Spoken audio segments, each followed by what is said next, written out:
Purim está chegando, a grande festa, a grande alegria de Purim.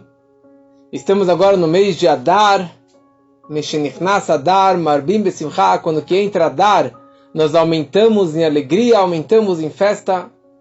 Purim, nós comemoramos a vitória, na verdade, o grande milagre da festa de Purim que aconteceu 2.300 anos atrás aproximadamente. Que os judeus eles foram salvos do pior decreto da nossa história. O decreto de Haman, o perverso, que ele queria exterminar, matar e aniquilar todos os judeus. Homens, mulheres e crianças num dia só. E aconteceu o grande milagre de Purim, que reverteu a situação, e Haman foi enforcado, ele com seus filhos, e daí virou a grande festa de Purim. Olha, nós temos muitos milagres e muitas festas que nós comemoramos, que nós celebramos.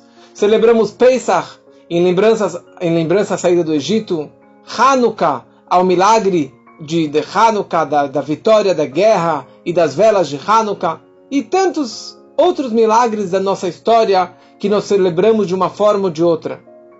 Mas todos aqueles milagres, eles têm algo em comum. Foram milagres revelados. A abertura do Mar Vermelho, as 10 pragas no Egito, a outorga da Torá no Monte Sinai, um azeite, um pote que duraria um dia, durou 8 dias. Poucos venceram muitos na festa de Hanukkah. E as tendas no deserto de uma forma milagrosa, e tantos outros milagres das nossas festas, das nossas tradições. A gente começa a se apegar e se aprofundar na história de Purim. O Nes Purim, o milagre de Purim, era um milagre totalmente oculto, escondido nas vestimentas da natureza. Uma camuflagem. Ou seja, se você olha superficialmente, você olha a história de Purim, você pode simplesmente se confundir e falar, olha, Deus não tem Deus. Milagre de Purim? Qual milagre de Purim? Simplesmente tinha lá uma mulher que acabou coincidentemente casando com Ahasverosh, ela chamava Esther, por coincidência casou com Ahasverosh, e daí ela tinha um tio que chamava Mordecai, e ele era lá o conselheiro do rei, por coincidência também, e de uma forma natural, ela acabou pedindo porque o povo dela seria morto, então ela acabou pedindo perdão, pedindo que Deus que o rei perdoasse o povo, e daí ele perdoou, enforcou o Haman e todos viveram felizes para sempre. Ou seja, se você lê a história de Purim, se você lê a Megillah, cadê o milagre? Cadê aquele momento que você fala, uau, aqui o mar se abriu, caiu, a água virou sangue, caiu granizo do céu, os primogênitos morreram? Não, você lê a história de uma forma que você não vê um grande milagre. E na verdade, na prática, quando que aconteceram os milagres na história de Purim, os milagres não foram revelados. Não foram assim expressos e nitidamente visíveis os milagres, as maravilhas que aconteceram na história de Purim. Aliás, isso aconteceu também porque a história de Purim demorou quanto tempo? Alguém sabe quanto tempo demorou a história de Purim? Se você abre a Megillah, a Megillah descreve Bishnat Shalosh Lamalcho, no 3º ano do seu reinado, ele fez uma festa, aquele banquete que ele convidou todos os reis, os príncipes, os ministros, e convidou os judeus, e os judeus participaram da festa do Ahasverosh, que foi pecado que eles fizeram. E naquela festa ele matou a Vashti. Matou a Vashti, ficou sem mulher durante alguns anos, fala a Megillah. Finalmente ele encontrou a mulher mais bonita do mundo, que era Esther, no 10º mês, no mês de Tevet, no 7º ano do seu reinado. Ou seja, já passou aqui 4 anos de história. Ele começou a história de Purim, quer dizer, o banquete, que a Megillah começa descrevendo, Vaib me Ahasverosh, o banquete que ele fez, foi no seu 3º ano do reinado. Ele casou com a Esther no 7º ano. E daí continuou toda a história, que tinha o Mordecai, e daí ele estava no palácio, tinha lá 2 conselheiros, lá o Bigtan e o Teresh, 2 ministros estavam cochichando e queriam matar o rei. E o Mordecai escutou, contou para Esther. E a Esther contou para o rei. E os dois foram mortos e anotaram no livro de crônicas e de lembranças de memórias do rei. Daí veio Amã, queria aniquilar o povo de Israel. E ele fez um sorteio. Quando que ele fez o sorteio? Bishnat Temesre Lamelech Achashverosh. No 12º ano do reinado do Achashverosh.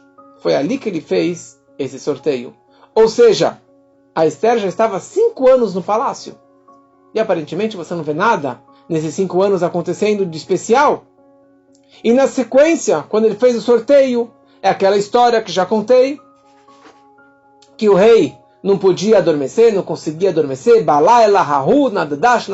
o rei não conseguia adormecer, e pediu o livro de lembranças de histórias do passado, e contou que o Mordecai salvou o Bigtan e o Teresh, e coincidentemente o Haman apareceu no palácio bem naquele momento, que o Ahasverosh não conseguia adormecer, e ele perguntou: o que eu faço com o homem que salvou a minha vida? E o Haman pensou: sou eu? Então sabe o que? Coloca no cavalo do rei, com o manto real, com a coroa real, e alguém vai puxar ele. Ele falou: faça isso com Mordecai. E daí o Haman começou a cair, e daí a Esther fez a primeira refeição, a segunda refeição, até que o Haman acabou sendo enforcado, morto, e daí a história continua. Ou seja, se você vê desde o começo da história do reinado do Ahasverosh, a história de Purim começa no 3º ano do reinado dele. E depois o 7º ano que ele casou com a Esther. E depois o 12º ano, quando que foi o sorteio do Haman. Então aqui você tem tantos anos de história, e você vai lendo a história, e como que todo mundo fala, a história de Purim é a história Layeladim. Chag Gadol, Chag Purim, Chag Gadol Layeladim. É um Chag Gadol Layeladim, uma grande festa para Yeladim, para as crianças. Calma aí. Então quer dizer, é uma festinha de máscara, de apito, de rash, de festa, de comida, mas é festa das crianças. Você pode ver na sinagoga, normalmente, está lotada a sinagoga de crianças. Porque muitas pessoas enxergam a história de Purim como se fosse realmente Chag Gadol Layeladim, uma festa para as crianças, e não uma festa para os adultos, ou seja, não é uma festa, talvez de verdade, ou não é uma história sobrenatural. Ninguém fala que Pesach é festa para as crianças, ou que Shavuot é festa para as crianças, que Rosh Hashanah é festa só para as crianças. Mas Purim é festa só para as crianças. Por quê? Porque a gente olha a história de Purim como se fosse uma história normal, que não teve um milagre, que não teve a presença divina. Aliás, o nome Esther, perguntam nossos sábios no Talmud, Esther mina Torah minain, da onde nós sabemos a palavra, onde aparece a palavra Esther na Torá? Fala a Torá, ve'anochi haster astir panai. Eu vou esconder e esconder meu rosto, disse Deus.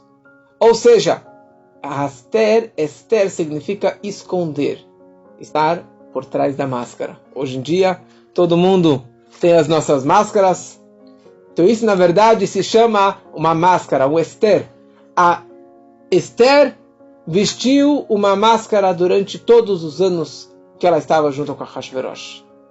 Ela escondeu a sua verdadeira identidade. Como eu gravei no último shiur, a dupla personalidade da Esther, que por um lado ela era uma judia que guardava Shabbat, guardava Kasher, guardava as mitzvot, ia na mikve, e por outro lado ela nunca contou para Ahasverosh, até a segunda refeição, que ela era judia. Na verdade, o nome dela não era Esther. O nome dela era Hadassah. Hadassah vem de Hadass, que é um cheiro gostoso. Mas ela mudou o nome para Esther, porque ela realmente escondeu a sua pessoa. Ela escondeu a sua verdadeira identidade judaica. E a grande pergunta é: qual dos dois milagres são maiores? O milagre de Hanukkah, que poucos venceram muitos e todos viram o milagre das velas, que um pote durou 8 dias. ou as 10 pragas no Egito, a abertura do Mar Vermelho, que é um milagre que é chamado acima dos caminhos da natureza, acima dos caminhos normais, que se chama uma maravilha sobrenatural, ou uma história de Purim, que é um milagre, com certeza foi um milagre, vários milagres, é uma história de milagres, mas se você enxerga superficialmente, você não vê nenhum milagre. Você vê caminhos da natureza. Tinha um rei, uma rainha, matou a mulher, pegou outra, depois tinha lá o conselheiro, foi lá e matou e salvou. Mas você não vê um milagre assim, uma explosão, uma coisa sobrenatural. E a pergunta é, qual dos 2 milagres são maiores? Aparentemente, diríamos que o milagre de Hanukkah, ou o milagre da abertura do Mar Vermelho, de Pesach, das pragas, é muito maior. Porque é algo que veio lá de cima, uma maravilha que veio lá de cima. Já um milagre que está na natureza, ele é tão pequeno que ele se investe nos caminhos naturais, nos caminhos do cotidiano. Na verdade, explicam nossos sábios, explica Hassedut, que o milagre que se investe nos caminhos da natureza é um milagre muito mais elevado. Porque a fonte deste milagre é de um lugar sobrenatural. É um lugar muito mais elevado na divindade, na espiritualidade, que representa o infinito. Quer dizer, é algo tão infinito que ele consegue também entrar dentro do finito e dos limites das regras da natureza. Como que o Rebbe explica, que este milagre é muito maior do que o milagre sobrenatural. Porque o milagre sobrenatural, ele abriu o mar, mas ele não transformou o mar. Poucos venceram muitos, mas ficou de uma forma sobrenatural. A grandeza do milagre sobrenatural, do milagre que entra na natureza, que ele é tão poderoso, que ele consegue também transformar os caminhos da natureza. Ou seja, quem faz milagres? Milagres, por que Deus faz milagres? Deus ele faz milagres, muitas vezes, ou sempre ele faz milagres, para mostrar que o poder dele, que o reinado dele, não é somente sobre o mundo superior, sobre o espiritual, mas ele tem o poder também dentro dos caminhos da natureza. Ele tem o poder também de transformar o mundo da forma que ele quiser. Ou seja, demonstrar que o mundo é regido, que o mundo é levado baseado na sua vontade, no seu desejo, e ele faz da forma que ele bem quiser. Daqui nós começamos a entender a grandeza do milagre de Purim. Quando que nós percebemos que a luz divina penetrou, se infiltrou dentro dos caminhos da natureza, a tal ponto que Deus e o milagre ficou totalmente camuflado, ficou totalmente oculto e escondido dentro dos caminhos da natureza, a tal ponto que as pessoas podem e poderiam dizer que não tem Deus. Que não tem Deus. Foi algo natural, que foi algo do dia a dia. Aliás, quantas vezes aparecem o nome de Deus em toda a Megillat Esther? A leitura que nós fazemos em Purim, a leitura que foi escrita em ordem, pedido por Esther, se chama Megillat Esther, que acabou sendo o último livro do Tanakh, o último livro dos 24 livros do Torá, Nevi'im e Ktuvim, Megillat Esther. Quantas vezes aparece o nome de Deus na Megillat Esther? A Megillat Esther é o único livro da Torá, do Tanakh, que não consta sequer uma vez o nome Hashem, Elohim, Havaye. Nenhum dos 7 nomes de Deus aparece na Megillat Esther. Por quê? Porque isso, na verdade, explica o Ibn Ezra, ele fala o seguinte: uma explicação, porque o governo persa, o povo persa, digitou ou traduziu a Megillat Esther, que foi digitada, que foi escrita pelos nossos sábios, mas os persas traduziram isso no idioma persa, e foi traduzido em vários outros idiomas. E se tivesse escrito o nome de Deus, eles iriam transformar isso em nome do Deus deles, da idolatria. O que eles fizeram com a nossa Torá? E fizeram o Novo Testamento, o Velho Testamento, pegando o nome de Hashem e colocando nomes de idolatria e nomes de impureza. Então, Essa é uma explicação por que não colocaram realmente o nome de Deus na Megilat Esther. Mas pela mística, pela Hassidut, é explicado o seguinte, como a gente explicou antes, já que a presença divina estava totalmente oculta, totalmente transparente, ou invisível, na verdade, em toda a história de Purim, então o nome de Hashem não aparece, porque não foi Deus que fez milagre. Aparentemente não foi Deus que fez que a Esther aparecesse, não foi Deus, que no fundo foi Deus que fez tudo aquilo lá. Mas Deus, ele se investiu tanto nos caminhos da natureza, ele se limitou, ele se ocultou tanto, a tal ponto que não apareceu nenhuma vez o nome da Esther, o nome de Hashem na história de Purim. Se é assim, podemos imaginar que naquela história, naquela situação, os judeus também não perceberam a presença divina. Os judeus também pensaram, sabe o quê? Olha só, veio aqui um Haman, um perverso, um antissemita, que odiava o povo de Israel, e ele falou, eu quero acabar com o povo de Israel. E ele foi lá, fez um decreto para acabar com todos os judeus. Pronto, deu uma fortuna para o rei, conseguiu convencer o rei que não era difícil, porque o rei era mais antissemita, odiava os judeus mais do que o próprio Haman. Mas poderíamos pensar que o tratamento, ou como os judeus fariam para reverter essa situação, o que os judeus fariam para transformar, para anular o decreto, também seriam aproveitar os connections políticos que eles tinham naquela situação. Foi de toda a nossa história do nosso povo, nunca o nosso povo teve uma situação tão rica dos judeus no Galut, no exílio. Primeira coisa, nós tínhamos aqui a Esther, primeira dama do rei Ahasverosh, o rei do mundo inteiro, de 127 países, que era o que existia na época, 2.300 anos atrás. Mordecai, fora que ele era o líder do nosso povo, ele era um dos ministros que sentavam no palácio do rei, que acabou virando o conselheiro do rei.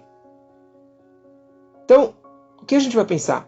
Imagina aqui, a mulher do rei é a primeira pessoa que vai chegar para lá, vai falar, olha, querem me matar, eu sou judia, e pronto, reverta a situação.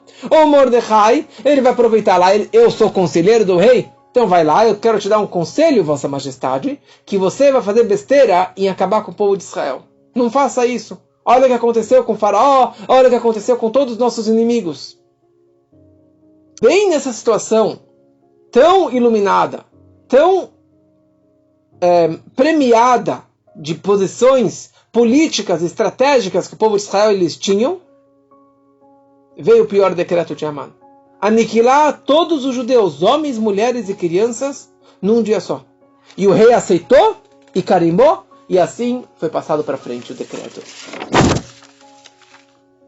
Poderíamos pensar de novo que o Mordecai e a Esther iriam fazer todos os caminhos diplomáticos, de mandar um dinheiro, de tentar se apaziguar com o rei, de falar com o rei, de conversar, de tentar convencer. Não. Qual foi a primeira reação que o Mordecai, o conselheiro do rei, o ministro do rei, ele fez? Ele pegou um saco, se vestiu com saco, com trapos, colocou cinzas na cabeça, chorou, reuniu o povo, ficou jejuando 3 dias e 3 noites. E assim a Esther falou que todos os judeus fizessem por 3 dias e 3 noites, rezassem por ela e rezassem para Hashem. E que fizessem uma tshuvah shlemá, um retorno para Hashem, para voltar para Hashem. Pedir perdão por terem participado na festa de Ahasverosh. Pedir perdão por terem se ajoelhado pela estátua do Nabucodonosor. E assim, todos os países onde que tinham os judeus, era choro, lágrimas, jejum, tshuvah, reza e rezando para Deus. Mais ainda, a própria Esther mandou o mensageiro avisar o Mordecai, Gamani venarotzai atzumken, eu e as moças também vou jejuar. E depois de 3 dias e 3 noites, sem jejuar, eu vou ir para o rei. Aliás, faz 1 mês que eu não vou até o rei.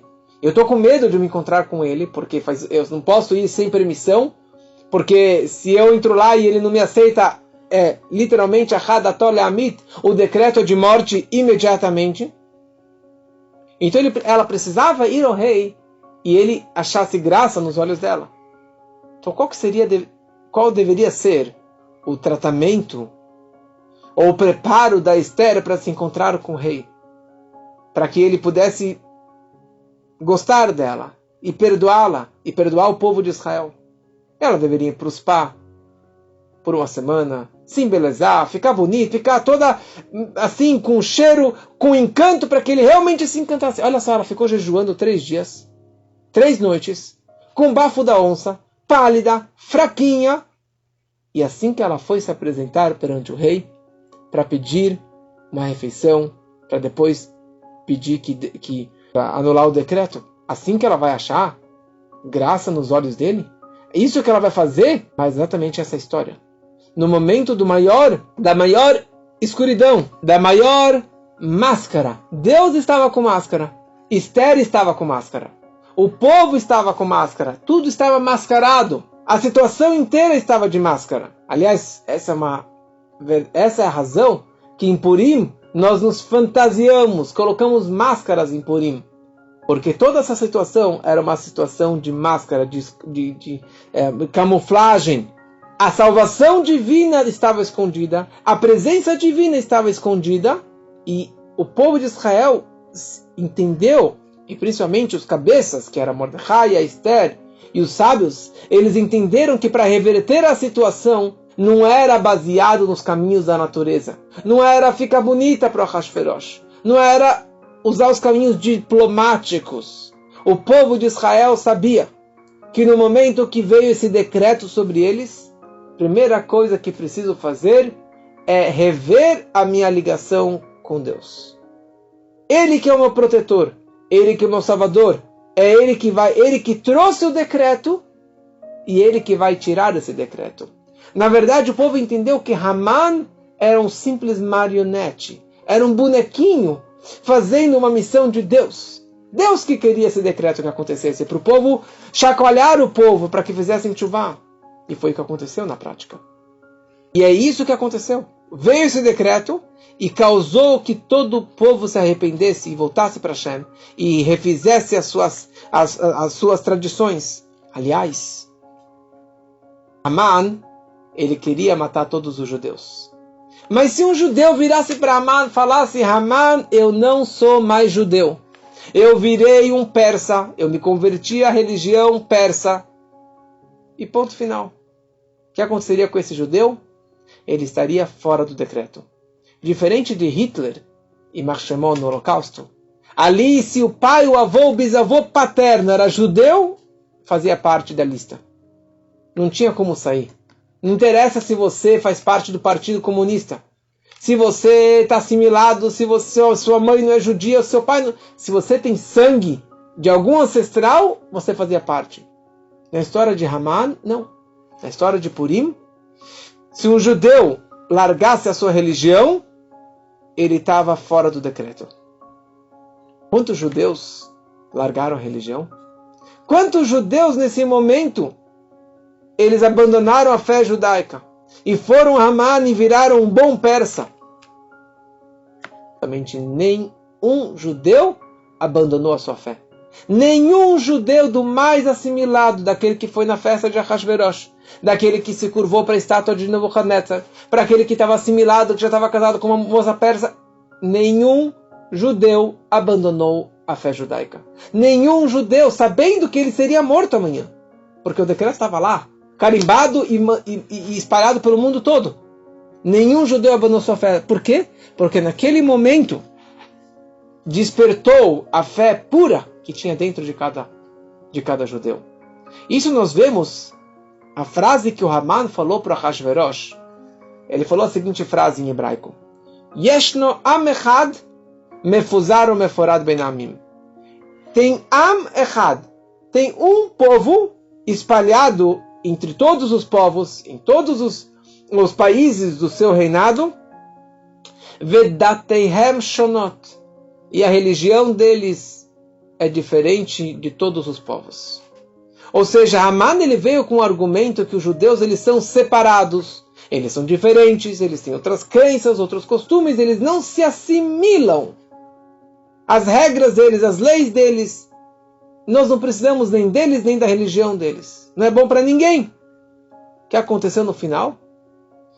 A salvação desse grande ódio, desse grande argumento do Haman, não veio mudando essa regra. Não foi se assimilando mais, mudando de religião e aceitando os costumes laicos do país onde que nós nos encontramos. Pelo contrário, veio no momento que eles fortaleceram essa especialidade ou essa diferença, uniqueness do povo de Israel, que nós somos Am Echad, um povo. Goy Echad Ba'aretz, um povo na terra. Na hora que eles fortaleceram a sua fé e a sua ligação com Shema Israel, Hashem Elokeinu Hashem Echad, Deus é um, isso o que anulou o decreto. E mais ainda, Haman foi morto e todo o país foi passado, tudo que o Hashverosh fazia foi passado na mão do Mordecai Hayudi. Aquele Mordecai que não se curvou para o Haman, ele que começou a assumir o trono e assumir o comando debaixo do Hashverosh. Esse Mordecai Hayudi, com um orgulho judaico, ele nunca se curvou perante o Haman. Nenhum momento. Este Mordecai, ele rasgou sua roupa, colocou saco e colocou cinzas. E no final ele saiu com o manto real, brilhante, com coroa, com ouro e com prata, com diamantes. E ele recebeu o palácio de Haman e muita fortuna. E ele virou o homem mais importante na casa do rei em todos os países. Este Haman, que estava com tanta raiva contra Mordecai, e ele queria matar o Mordecai e todo o seu povo, o que aconteceu? Ele colocou o Mordecai em cima do cavalo. E ele declarou: este é o homem querido perante o rei. E no final, o que aconteceu com ele? Saiu com o maior vexame e acabou sendo enforcado na forca que ele próprio plantou. Então isso, na verdade, se aplica em todo o povo de Israel. Todo o povo de Israel. Antes, eles estavam morrendo de medo, e agora eles fizeram uma tshuvá, um retorno total para Deus. Sentaram de luto e jejum tantos dias, mas graças à união deles, e principalmente a união das crianças, rezando, implorando para Deus, acabou revertendo totalmente a situação. E essa é a nossa história. Esse é o segredo da sobrevivência do povo de Israel contra todos aqueles omdim aleinu lechaloteinu, como nós falamos na Haggadah de Pesach, que em toda geração tem aqueles que se levantam, que se erguem para nos exterminar, nos acabar. Toda geração, sempre. Até Mashiach chegar, desde a outorga da Torá, nós tivemos e teremos inimigos. E a pergunta: como que nós estamos aqui ainda? Qual o segredo da sobrevivência judaica? Não é um país, porque nós temos nosso país há poucas décadas.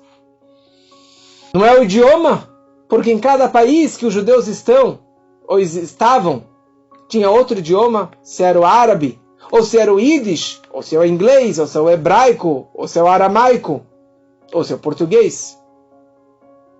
Não é nada disso que nos protege. Não é a nossa ideologia, não é a nossa vestimenta. O que nos mantém como um povo unido até hoje contra todos os nossos inimigos e todos os terremotos que vieram nos aniquilar, isso é graças à Torá e às mitzvot. É isso que guardamos no dia a dia, com Mesirut Nefesh, com alto sacrifício. É isso que mantém a corrente de ouro das nossas tradições para todo sempre, desde o Monte Sinai até o dia de hoje. E isso é uma lição clara da história de Purim. Diz a Halachá, o código de lei, diz o seguinte: a pessoa que coreta a Megillah lemafreya lo yatzá. Se a pessoa lê a Megilat Esther do final para o começo, deu na telha, ele decidiu ler o capítulo 10, o 9, 8, 7 até o primeiro. Inverteu a ordem. Ele não cumpriu com a obrigação da leitura da Megilat Esther. Explica Hassidut: a pessoa que lê a Megillah de trás para frente, Ou seja, a pessoa que lê a história de Purim e fala que isso aqui é uma história lá de trás, lá do passado, e não é da frente, não é uma história atual, é Hagadol Eladim, é só uma festa das crianças, Lo Yatzah. Ele não cumpriu com a sua obrigação. Ou seja, não pense que a história do Purim é do passado. Saiba que nós somos sim um Am Echad. E saber que nós somos diferentes, e que nós somos um povo unido, e que nós temos Torá e Mitzvot, que temos uma outra religião, uma outra fé, uma outra forma de se vestir, de falar e de se comportar, um outro calendário, não é a minha falha, não é a minha fraqueza, mas pelo contrário, esta é a nossa força, esse é o nosso poder. Am Echad, um povo com outra religião, isso não é o nosso perigo. O perigo é quando nós queremos ser Kechol HaGoim, quando nós queremos nos assimilar e assumir os preceitos que os outros povos assumiram. O que acontece? Tem uma frase do Kotzker Rebbe, que ele dizia o seguinte: se eu sou você e você é eu, então eu não sou eu e você não é você. Mas se eu sou eu e você é você, daí eu sou eu e você é você. Ou seja, se eu, judeu, vou tentar ser o outro não judeu, eu não vou ser o judeu. E se o não judeu vai tentar se converter para virar que nem um judeu, ele também vai deixar de cumprir a sua obrigação. Porque a obrigação dele não é se converter. A obrigação dele é cumprir os seus 7 preceitos universais. E o propósito de um judeu é ser judeu. Viver como judeu. Cumprir a Torá e as mitzvot. E essa não é o nosso perigo. O nosso perigo é quando nós perdemos as nossas tradições. Nossa maior segurança é quando nós estamos conectados com o nosso grande pastor. Sim, nosso pastor, Hashem, é o nosso grande pastor. Porque o nosso povo é comparado com um carneirinho entre 70 lobos. Qual é a chance de um carneiro sobreviver cercado de 70 lobos? Que o prato predileto dos lobos é o carneiro. Mas o que acontece com esse carneiro? Que ele teve um milagre e ele acabou se assimilando com os lobos. Ele brinca com os lobos. Ele pegou um lobo velho que morreu, pegou a pele do lobo e se vestiu como lobo. E ele acabou casando com uma loba. E ele teve filhos lobinhos. E sempre, diariamente, tem lá o pastor, cuidador dele, lá com o cajado, com a barba branca comprida, sempre olhando para ele por trás, segurando o rabinho dele, fala: estou aqui atrás de você. E ele se assimila, ele começa a uivar que nem lobo, comer que nem lobo, brincar que nem lobo. Chega uma hora que ele olha para trás e ele fala: o que esse pastor velho está fazendo atrás de mim? O que esse pastor está me enchendo as paciências atrás de mim? Imagina, eu não preciso mais dele, eu não sou mais carneiro, eu virei lobo, eu me visto que nem lobo, penso que nem lobo, como que nem lobo, brinco que nem lobo. Ele vira para o pastor, ele fala: pastor, alvar, até logo, shalom, leitraot, não preciso mais de você, eu estou muito bem aqui. E o pastor fala: você tem certeza que você não precisa mais de mim? Absoluta, pode ir embora, foi tarde. E o pastor vai embora. O que acontece no momento que o pastor se despede? No momento que o pastor vai embora, os lobos viram para o carneirinho, tiram a máscara dele, tiram a pele de lobo de cima dele e falam: você é carneiro, nós somos lobos. E não interessa tudo que você fez por nós, tudo que você está aqui com a gente. Você é carneiro, nós estamos com fome, e vão lá e devoram aquele carneirinho. E foi isso que aconteceu na história de Purim. O povo de Israel sempre teve a proteção divina. A história de Purim foi logo após a destruição do primeiro templo. No exílio, quando eles estavam na Pérsia.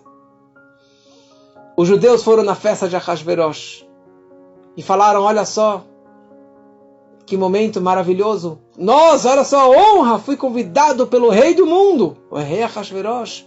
Comida maravilhosa, comida kasher ou não kasher, mas eu fui convidado, olha só a honra. E começaram a puxar o saco, começaram a dar todo o kavod, a honra para o rei. E daí a rainha Esther, imagina só os connections que nós temos lá dentro. E depois o Mordecai vira o grande conselheiro. Olharam para Deus, falaram: Deus, tchau. não precisamos mais da sua proteção. Nós estamos bem aqui politicamente falando. Nós temos nossos connections políticos. Nós estamos aqui muito bem protegidos. Mordecai, Esther, não precisamos mais do pastor.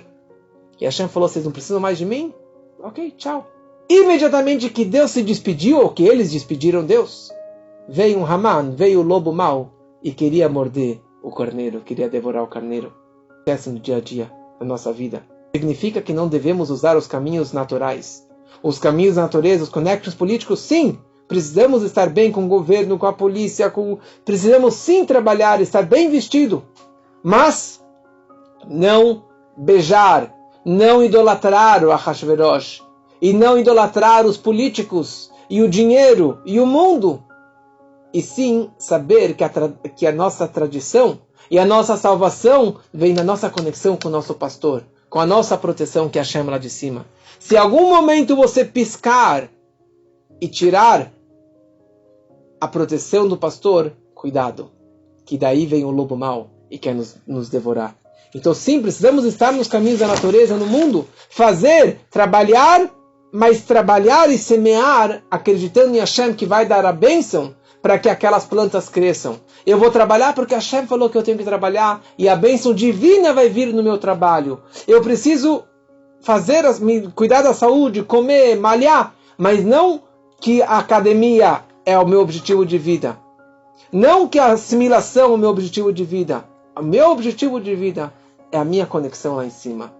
Então que a gente tenha realmente, que a gente possa viver com essas mensagens na nossa vida e viver com isso, e é isso que vai trazer a nossa grande salvação deste grande exílio, e com a vinda do Mashiach, que seja assim muito em breve, se Deus quiser, e semana que vem teremos mais histórias e segredos por trás das máscaras da Esther HaMalká.